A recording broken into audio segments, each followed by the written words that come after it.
Halo, perkenalkan, nama saya Tegar Martua Hasiholan Siboro dari Universitas Mercu Buana dengan NIM 43120010035. Pada video kali ini, saya ingin mempresentasikan mengenai analisa keuangan PT Gudang Garam periode 2017 sampai 2020 dengan analisis rasio dan analisis DuPont. Hal ini guna untuk memenuhi tugas besar 1 mata kuliah manajemen keuangan. Sebelumnya, saya ingin berterima kasih kepada dosen pengampu saya, yaitu Ibu Dian Primanita Oktasari, yang telah memberikan kesempatan kepada saya untuk mempresentasikan mengenai analisa laporan keuangan perusahaan dengan menggunakan analisis rasio dan analisis DuPont. Manajemen keuangan merupakan kegiatan perencanaan, pengelolaan, penyimpanan, dan pengendalian dana dan aset yang dimiliki suatu perusahaan. Segala aktivitas perusahaan yang berhubungan dengan bagaimana perusahaan memperoleh dana, menggunakan dana, serta mengelola aset sesuai dengan tujuan perusahaan. Untuk itu, saya melakukan kajian pustaka pada PT Gudang Garam dengan mengambil sumber data dari idx.co.id dan Bursa Efek Jakarta.co.id. Tujuan analisa laporan keuangan ini untuk memenuhi tugas besar 1 manajemen keuangan dengan memahami informasi kondisi keuangan perusahaan dari 4 tahun ke belakang, yaitu tahun 2017 sampai 2020, dan memahami kinerja keuangan perusahaan pada keberhasilan menghasilkan laba, dan juga untuk memahami atas tingkat likuiditas, tingkat solvabilitas, tingkat rentabilitas, dan tingkat stabilitas untuk mengetahui kemajuan perusahaan dengan menggunakan analisa rasio dan analisa DuPont. Analisa rasio ada 4. Yang pertama, rasio likuiditas yang meliputi rasio lancar, rasio cepat, dan rasio kas. Yang kedua, rasio solvabilitas yang meliputi rasio utang atas aktiva dan rasio utang atas modal. Yang ketiga, rasio aktivitas yang meliputi perputaran persediaan, perputaran piutang, perputaran total aset, dan rata-rata umur piutang. Yang keempat, rasio profitabilitas yang meliputi net profit margin, return on asset, dan return on equity. Analisis DuPont adalah pendekatan melalui metode yang digunakan untuk menganalisis dan mengevaluasi profitabilitas dan tingkat pengembalian ekuitas. Analisis DuPont pada return on asset yang dihasilkan melalui perkalian antara keuntungan dari komponen-komponen penjualan serta efisiensi penggunaan total aset di dalam menghasilkan keuntungan tersebut. Analisis DuPont digunakan untuk mengontrol perubahan dalam rasio aktivitas dan net profit margin dan seberapa besar pengaruhnya terhadap return on asset. Pembahasan analisa laporan keuangan PT Gudang Garam menggunakan analisis rasio. Analisis rasio likuiditas.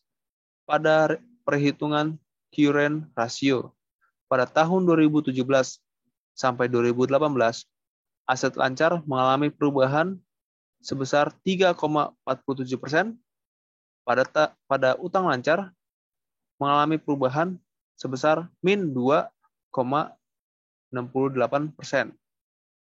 Current ratio pada tahun 2017 sebesar 1,94%.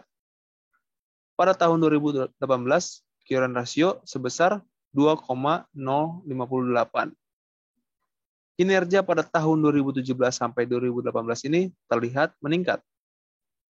Pada tahun 2018, tahun 2019, aset lancar mengalami perubahan sebesar 15,01%, utang lancar mengalami perubahan sebesar 14,80%, Lalu, current ratio pada tahun 2018 sebesar 2,058.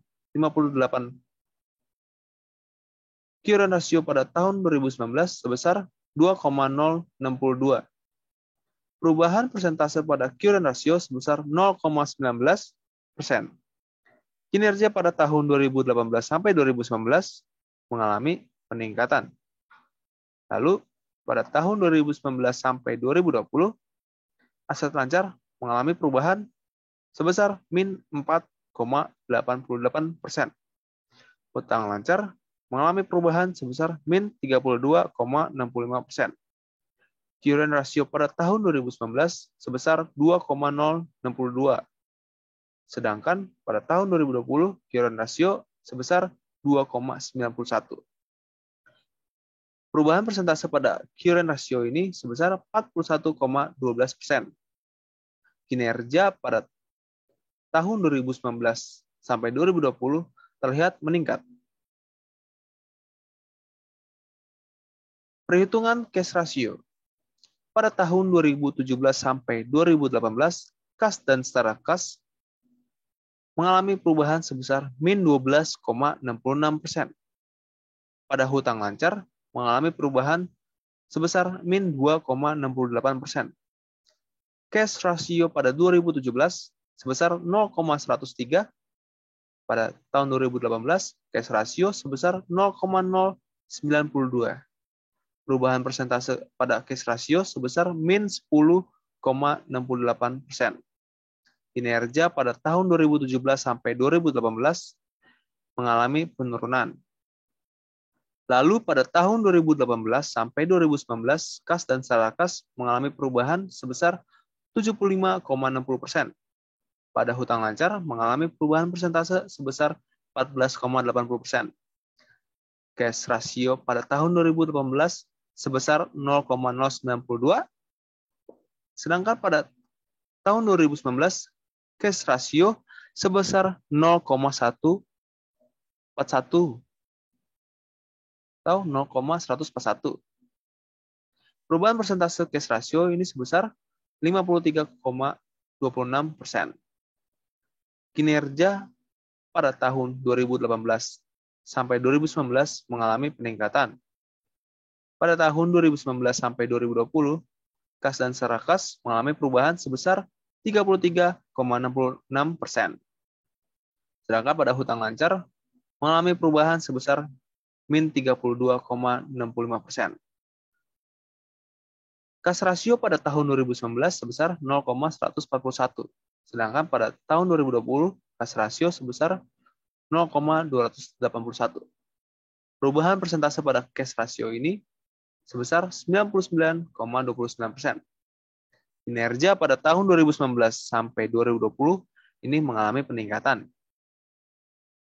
Selanjutnya analisa rasio solvabilitas dalam perhitungan debt ratio. Pada tahun 2017 sampai 2018, total hutang mengalami perubahan sebesar min 2,47%. Sedangkan total aset mengalami perubahan sebesar 3,50%. Debt ratio pada tahun 2017 sebesar 36,81%. Pada tahun 2018, debt ratio sebesar 34,7%.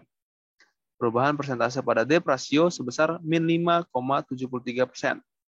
Kinerja pada tahun 2017 dan 2018 terlihat menurun.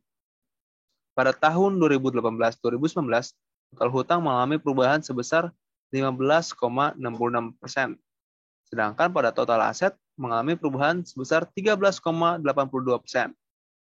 Debt ratio pada tahun 2018 sebesar 34,7%. Pada tahun 2019, debt ratio sebesar 35,24%. Perubahan persentase debt ratio ini sebesar 1,55%. Kinerja pada tahun 2018 dan 2019 ini mengalami peningkatan. Pada tahun 2019 sampai 2020, total hutang mengalami perubahan sebesar min 29,03%. Sedangkan pada total aset mengalami perubahan sebesar min 58%. Debt ratio pada tahun 2019 sebesar 35,24%, sedangkan pada tahun 2020 debt ratio sebesar 25,15%. Perubahan persentase debt ratio sebesar min 28,63%. Kinerja pada tahun 2019 sampai 2020 terlihat menurun. Perhitungan debt to equity ratio. Pada tahun 2017 dan 2018, total hutang mengalami perubahan sebesar min 2,47%. Pada total ekuitas mengalami perubahan sebesar 6,98%.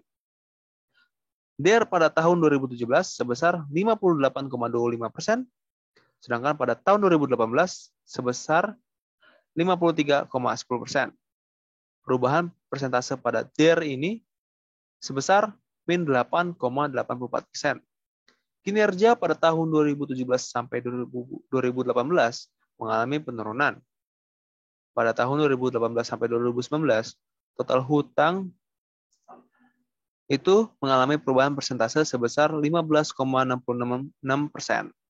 Sedangkan pada total ekuitas mengalami perubahan persentase sebesar 12,84%. DER pada tahun 2018 sebesar 53,10%. Pada tahun 2019 sebesar 54,42%. Perubahan persentase pada debt to equity ratio sebesar 2,48%. Kinerja pada tahun 2018 sampai 2019 terlihat meningkat. Lalu pada tahun 2019 sampai 2020, total hutang mengalami perubahan sebesar min 29,03%. Pada total ekuitas mengalami perubahan sebesar 14,90%. DER pada tahun 2019 sebesar 54,42%. Pada tahun 2020, DER sebesar 33,61%. Perubahan persentase pada DER sebesar min 38,24%. Kinerja pada tahun 2019 sampai 2020 mengalami penurunan. Lalu pada analisa rasio aktivitas dalam perhitungan receivable turnover. Tahun 2017 dan 2018, penjualan mengalami perubahan sebesar 14,88%. Piutang mengalami perubahan sebesar min 22,57%. RTO pada tahun 2017 sebesar 37,37%. Pada tahun 2018, RTO sebesar 55,45%. Perubahan persentase pada RTO ini sebesar 48,38%. Kinerja pada tahun 2017 sampai 2018 ini mengalami peningkatan. Pada tahun 2018 sampai 2019, penjualan mengalami perubahan sebesar 15,50%. Pada piutang mengalami perubahan sebesar 8,70%. RTO pada tahun 2018 sebesar 55,45%. Pada tahun 2019, RTO sebesar 58,92%. 58,92. Perubahan persentase pada RTO ini sebesar 6,26%. Kinerja pada tahun 2018 sampai 2019 ini mengalami peningkatan. Pada tahun 2019 sampai 2020, penjualan mengalami perubahan sebesar 3,57%. Pada piutang mengalami perubahan sebesar 36,26%. Pada RTO 2019 sebesar 58,92%. Pada tahun 2020, RTO sebesar 44,78%. Perubahan persentase RTO ini sebesar min 24%. Kinerja pada tahun 2019 sampai 2020 mengalami penurunan. Lalu, perhitungan total asset turnover atau TATO. Tahun 2017 sampai 2018, penjualan mengalami perubahan sebesar 14,88%. Total aset mengalami perubahan sebesar 3,50%. Pada tahun 2017, Tato sebesar 1,247. Sedangkan pada tahun 2018, Tato sebesar 1,385. Perubahan persentase pada Tato sebesar 11,06%. Kinerja pada tahun 2017 dan 2018 mengalami peningkatan. Pada tahun 2018 sampai 2019, penjualan mengalami perubahan sebesar 15,50%. Pada total aset mengalami perubahan sebesar 13,82%. Tato pada tahun 2018 sebesar 1,385. Pada tahun 2019, Tato sebesar 1,405. Perubahan persentase Tato ini sebesar 1,44%. Kinerja pada tahun 2018 dan 2019 mengalami peningkatan. Pada tahun 2019 sampai 2020, penjualan mengalami perubahan sebesar 3,57%. Pada total aset mengalami perubahan sebesar min 0,58%. Pada tahun 2019, Tato sebesar 1,405, sedangkan pada tahun 2020, Tato sebesar 1,464. Kinerja pada tahun 2019 dan tahun 2020 mengalami peningkatan.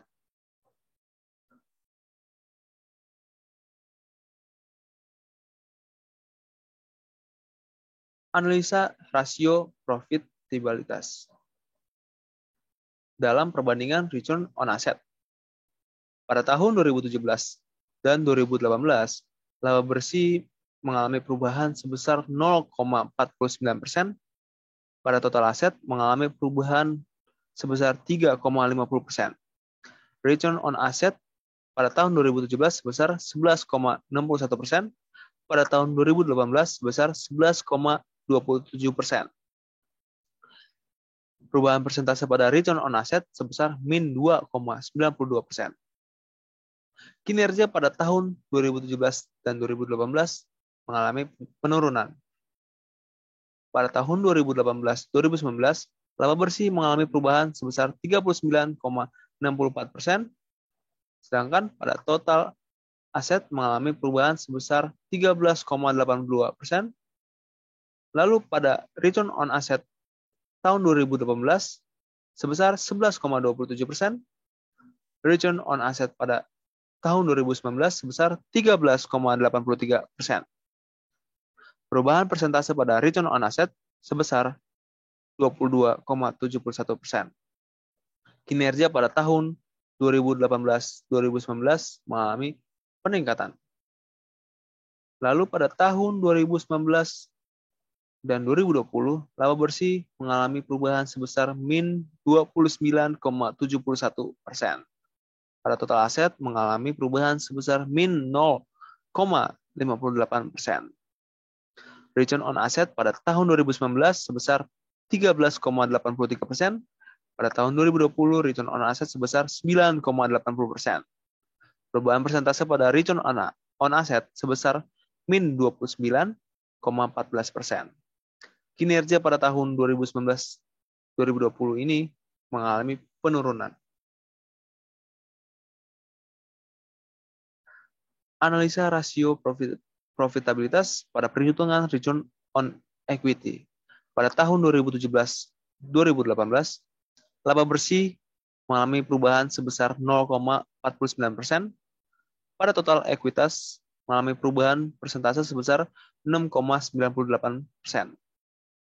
Return on equity pada tahun 2017 sebesar 18,38%. Pada tahun 2018, return on equity sebesar 17,26%. Perubahan persentase return on equity ini sebesar min 5,94%. Kinerja pada tahun 2017 sampai 2018 ini mengalami penurunan. Lalu pada tahun 2018 sampai 2019, laba bersih mengalami perubahan sebesar 39,64%. Pada total ekuitas mengalami perubahan sebesar 12,84%. Return on equity pada tahun 2018 sebesar 17,26%. Pada tahun 2019, return on equity sebesar 21,36%. Perubahan persentase pada return on equity sebesar 23,75%. Kinerja pada tahun 2018-2019 ini mengalami peningkatan. Lalu pada tahun 2019-2020, laba bersih mengalami perubahan sebesar min 29,71%. Total ekuitas pada tahun 2019 dan 2020 mengalami perubahan sebesar 14,90%. Return on equity tahun 2019 sebesar 21,36%. Pada tahun 2020, return on equity sebesar 13,07%. Perubahan persentase pada return on equity sebesar min 38,81%.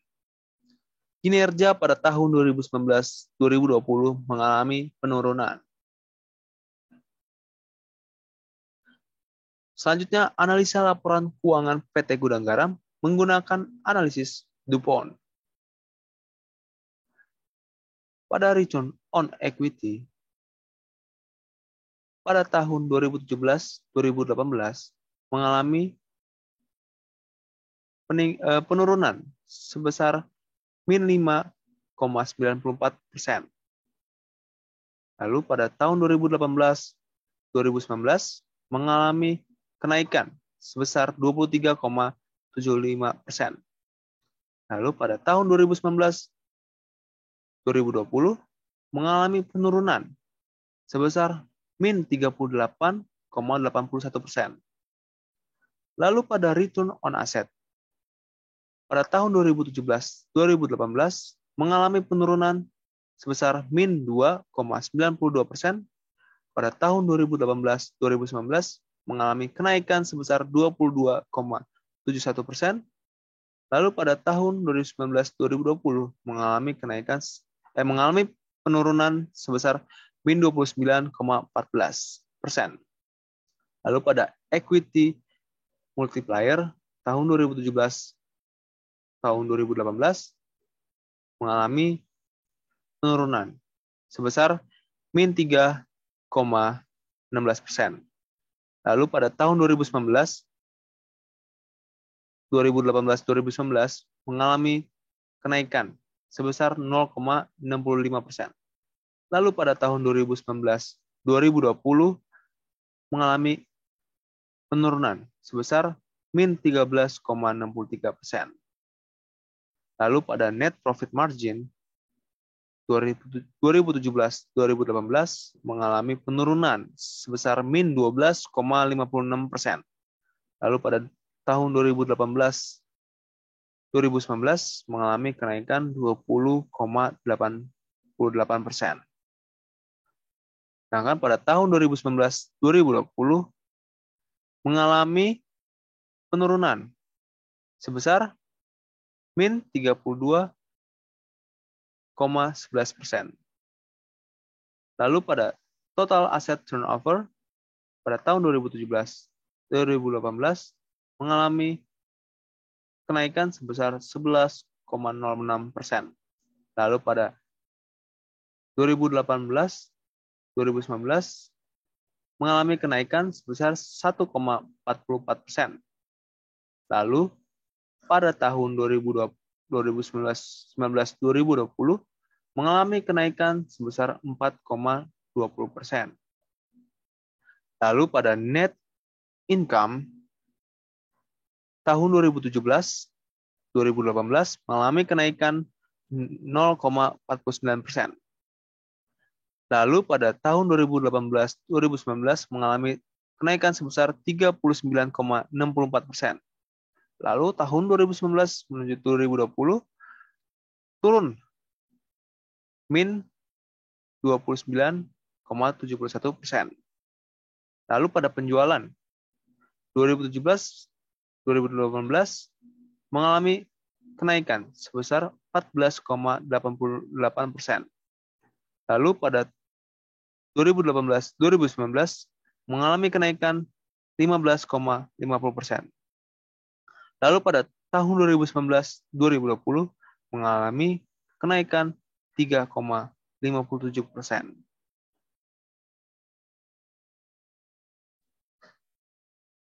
Pada sales sama juga.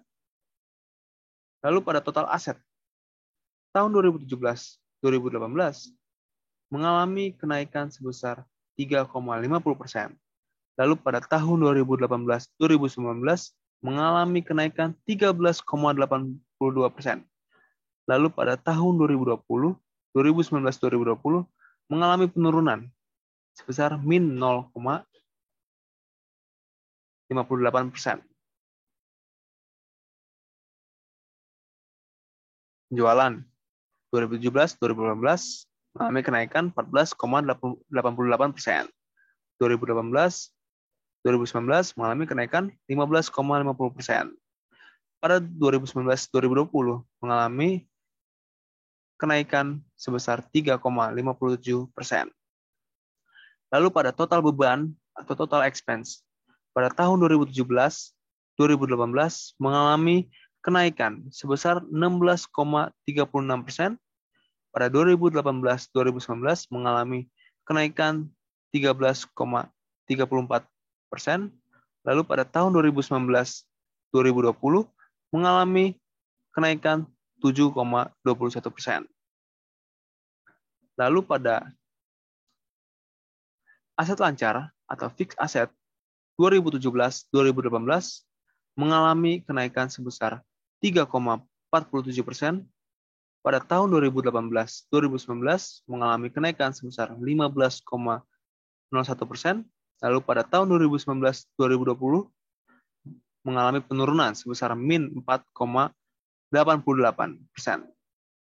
Lalu pada aset lancar lainnya 2017-2018 mengalami kenaikan sebesar 74,93%. Sedangkan pada tahun 2018-2019 mengalami penurunan sebesar min 2,91%. Lalu pada tahun 2019-2020 mengalami penurunan lagi sebesar min 8,8%. Ini merupakan analisa DuPont model hierarki.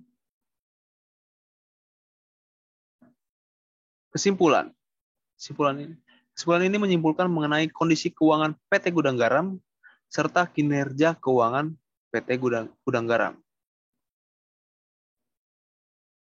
Rasio likuiditas tahun 2017 sampai 2020 terlihat bahwa nilai current ratio dan cash ratio meningkat, yang berarti PT Gudang Garam memiliki tingkat likuiditas dengan peningkatan yang baik. Pada rasio solvabilitas tahun 2017-2018 terlihat bahwa nilai debt ratio dan debt to equity ratio menurun. Ini membuktikan bahwa aset atau aktiva PT Gudang Garam dibiayai oleh ekuitas atau modal sendiri yang meningkat 6,98% pada tahun 2018. Rasio solvabilitas tahun 2018-2019 terlihat bahwa nilai debt ratio dan debt to equity ratio meningkat. Ini membuktikan bahwa aset PT Gudang Garam dibiayai oleh hutang. Lalu pada rasio solvabilitas tahun 2019-2020 terlihat bahwa nilai debt ratio dan debt to equity ratio menurun. Ini membuktikan bahwa aset atau aktiva PT Gudang Garam dibiayai oleh ekuitas atau modal sendiri dengan meningkat 14,90% pada tahun 2020. Kesimpulan pada rasio aktivitas dan rasio profitabilitas. Rasio aktivitas tahun 2017-2019 terlihat bahwa nilai TATO meningkat. Hal ini membuktikan bahwa kemampuan PT Gudang Garam efisien terhadap jumlah aset yang dimanfaatkan untuk memperoleh penghasilan dalam menghasilkan penjualan, dan juga nilai RTO meningkat, yang artinya nilai perputaran piutang semakin baik, yang mana ini menandakan bahwa modal usaha pun akan semakin cepat kembali. Sedangkan pada rasio aktivitas tahun 2019-2020 terlihat bahwa nilai RTO menurun, yang artinya efisiensi penagihan terhadap perputaran piutang selama periode itu kurang maksimal karena lamanya penagihan dilakukan. Lalu pada rasio tahun rasio aktivitas tahun 2019-2020 terlihat bahwa nilai TATO meningkat, yang artinya kemampuan PT Gudang Garam efisien dan baik terhadap jumlah aset yang dimanfaatkan untuk memperoleh penghasilan dalam menghasilkan penjualan. Lalu pada rasio profitabilitas tahun 2017-2018 terlihat bahwa nilai return on asset menurun, yang berarti efektivitas kinerja PT Gudang Garam menurun dalam pemanfaatan aset untuk menghasilkan keuntungan, dan nilai return on equity juga menurun, yang berarti menurunnya nilai perusahaan dalam menunjukkan kemampuan perusahaannya dalam menghasilkan laba bersih. Lalu pada rasio profitabilitas tahun 2018-2019 terlihat bahwa nilai return on asset dan nilai return on equity meningkat, yang berarti efektivitas kinerja PT Gudang Garam meningkat dalam pemanfaatan aset untuk menghasilkan keuntungan dan juga meningkatnya nilai perusahaan dalam menunjukkan kemampuan perusahaan dalam menghasilkan laba bersih. Rasio profitabilitas tahun 2019-2020 terlihat bahwa nilai return on asset dan nilai return on equity menurun, yang berarti efektivitas kinerja PT Gudang Garam menurun dalam pemanfaatan aset untuk menghasilkan keuntungan, serta menurunnya nilai perusahaan dalam menunjukkan kemampuan perusahaannya dalam menghasilkan laba bersih. Sekian, terima kasih. Semoga presentasi saya bisa menjadi bahan pelajaran bagi kalian yang menonton. Saya Tegar Martua Hasiolan Siboro, mohon izin undur diri. Terima kasih.